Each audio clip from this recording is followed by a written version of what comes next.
حضرت ابو ہریرہ روایت کرتے ہیں حضور سے صلی اللہ علیہ وسلم، اور حضور نے فرمایا کہ اللہ تعالیٰ نے کہا ہے، حدیث قدسی کئی دفعہ بیان کر چکا ہوں، کیا کہا ہے؟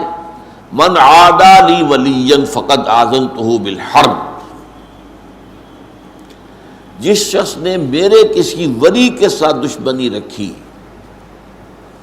تو اس کے لیے میری جانب سے اعلان جنگ ہے۔ اب یہاں سوال پیدا ہوتا ہے کہ ولی کہتے کسے؟ ہمارے یہاں علم اولیاء اللہ اس معنی میں تو بہت مستعمل ہے، اولیاء اللہ، ایک ولی ہوتے کون ہیں؟ اس کے بارے میں ظاہر بات ہے کہ مختلف تصورات لوگوں کے ذہنوں میں ہیں۔ ولی وہی ہوتا ہے جس سے کچھ خارق عادات باتیں ظاہر ہو جائیں، کرامات ظاہر ہوں، جو کچھ غیب کی باتیں بھی بتا دے، مستقبل کی باتیں بھی بتا دے، بہرحال اس کی زندگی میں شریعت کی بھی پیروی موجود ہو، نظر آ رہی ہو، اس کا لباس، اس کی وضاحت وہ بھی سنت کے بہت قریب ہو۔ یہ تصورات ہمارے ذہنوں میں ہیں، ٹھیک ہے، لیکن سب سے پہلے گہرائی میں سمجھیے ولی ہوتا کون ہے،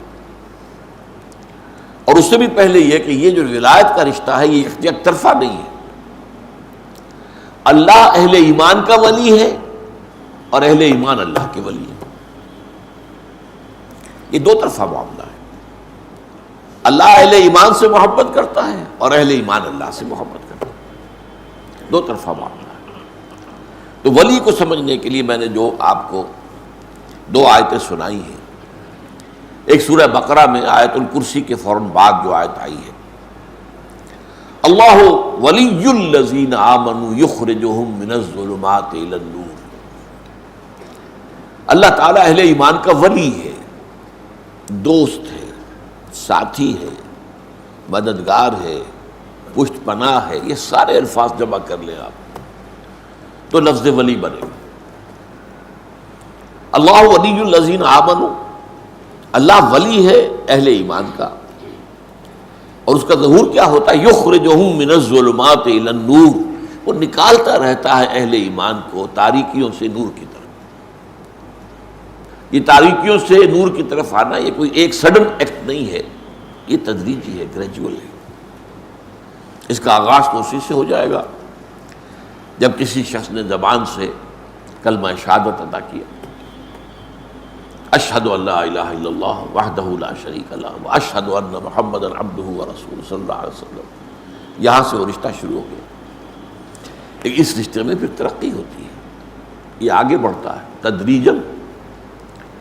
اسی طریقے سے وہ ایک ظلمت میں سے نکل کر تو نور میں آ گیا، کفر سے، شرک سے، لیکن پھر اس کے بعد ابھی تو اور بہت سے پردے ہیں جنہیں چاک کرنا ہوگا، جن میں سے نکلنا ہوگا، اور اس نور کے اندر اضافہ ہوگا، جیسا کہ سورہ تحریم میں فرمایا ہے کہ قیامت کے دن جو اہل ایمان ہوں گے ان کا نور ان کے آگے اور داہنی طرف بہتا ہو، جو دوڑتا ہوگا، اب وہ کہیں گے ربنا اتمم لنا نورنا واغفر لنا انک علی کل شیء قدیر، پروردگار ہمارے لیے ہمارے اس نور کو کامل فرما دے۔ اس کی وجہ کیا ہے کہ دنیا میں ایمان میں سب برابر نہیں تھے، ایک ایمان ابو بکر صدیق کا تھا، ایک عام صحابی کا تھا، ایک ہم میں سے کسی کا، زمین و آسمان کا فرق ہو جائے گا۔ اسی ریشیو پروپورشن سے نور ملے گا میدان حشر میں، جبکہ کہیں نور نہیں ہوگا، اندھیرا ہوگا، گھپ اندھیرا، اور پل صراط پر سے گزرنا ہے جس کے نیچے جہنم ہے، ذرا ٹھوکر کھائی اور گئے اور گر گئے۔ اس کا نقشہ جو ہے سورہ حدید میں کھینچا گیا ہے کہ اہل ایمان تو گزر جائیں گے، ان کے پاس نور ہوگا سامنے بھی اور داہنی طرف بھی، سامنے نور ایمان کا ہوگا، داہنی طرف اعمال صالحہ کا۔ منافقوں کے پاس ہوگا نہیں، دنیا میں وہ ان کے ساتھ تھے، کوئی نور نہیں ہوگا، اور وہ اہل ایمان سے کہیں گے انظرونا نقتبس من نورکم، بھائی ذرا آرام سے ٹھہر کر چلو، تمہاری روشنی سے ہم بھی فائدہ اٹھا لیں، ہمارے پاس تو نہیں ہے۔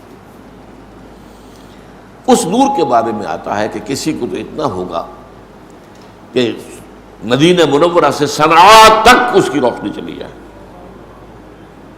اور کسی کا نور اتنا ہوگا کہ صرف اس کے قدموں کے آگے روشنی ہو جائے گی۔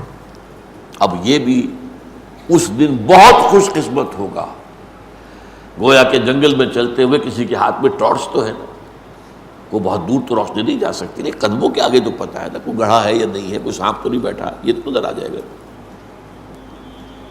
تو اس کا دوسرا پہلو جو ہے بیان کیا گیا، جن کے پاس کم نور ہوگا وہ اس اللہ سے دعا کریں گے کہ پروردگار ربنا اتمم لنا نورنا واغفر لنا، ہمارے کچھ گناہوں کی وجہ سے ہمارا نور مدھم ہے، تو ہمیں بخش دے، مغفرت فرما دے اور ہمارے نور کی تکمیل کر دے۔ تو اللہ ولی الذین آمنوا یخرجہم من الظلمات الی النور۔ اب اس کا دوسرا رخ آ رہا ہے، یہ سورہ یونس کی آیت ہے جو بہت عام وعظوں میں، تقریروں میں، عوامی جلسوں میں بہت پڑھی جاتی ہے۔ الا ان اولیاء اللہ لا خوف علیہم ولا هم یحزنون الذین آمنوا وکانوا یتقون لهم البشرى فی الحیاۃ الدنیا والآخرہ لا تبدیل لخلق اللہ ذالک هو الفوز العظیم۔ آگاہ ہو جاؤ، اللہ کے اولیاء، اللہ کے ولی جو ہیں ان کے لیے کوئی خوف نہیں ہے، نہ کوئی حزن ہے۔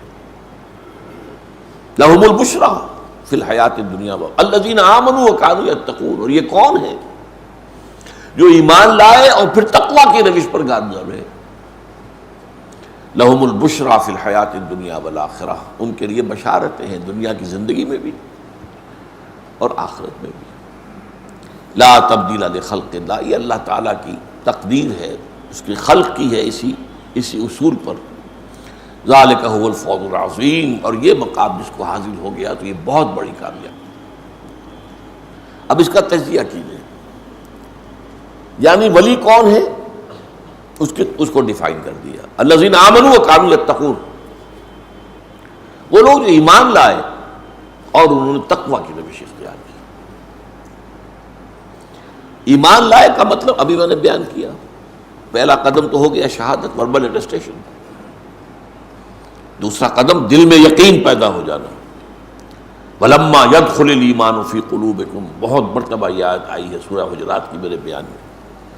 ابھی تک ایمان تمہارے دلوں میں داخل نہیں ہوا، یہ بدو دعویٰ تو کر رہے ہیں لیکن یہ اسلام لائے ہیں، ایمان ابھی نہیں لائے۔ ایمان تو تب ہوگا جب کہ دل کے اندر یقین پیدا ہو۔